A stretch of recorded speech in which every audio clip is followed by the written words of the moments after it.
Hello mga ka-RC, charging time mga ka-RC oh.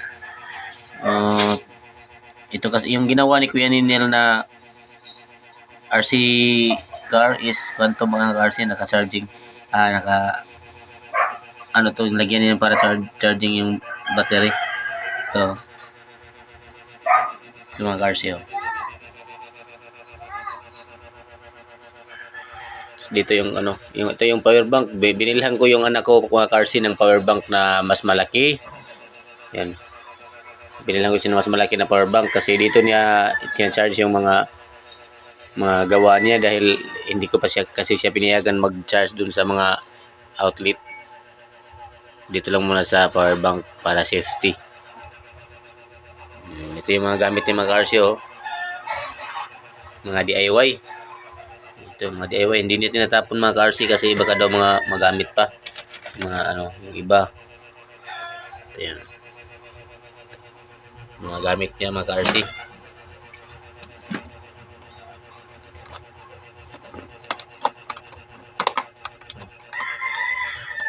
Gamit ng anak ko.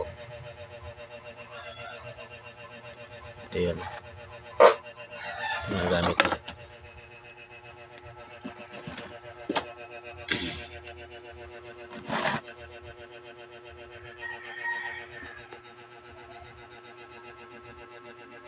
Ito yung mga cars, yung mga sila-silang mga gamit niya.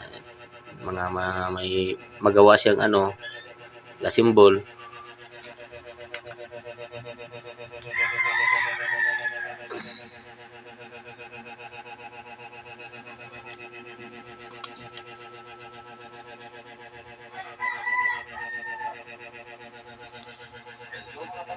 Ito, charging din to mga cars yun.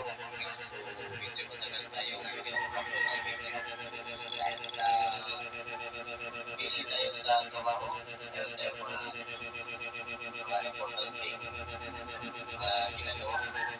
So, kung di mabaga, sugat si ito yung gawa ni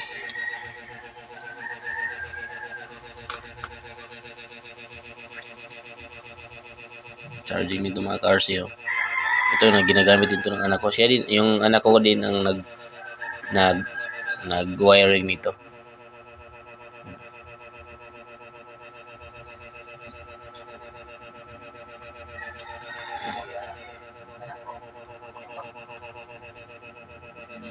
Mga DIY lang ito lahat.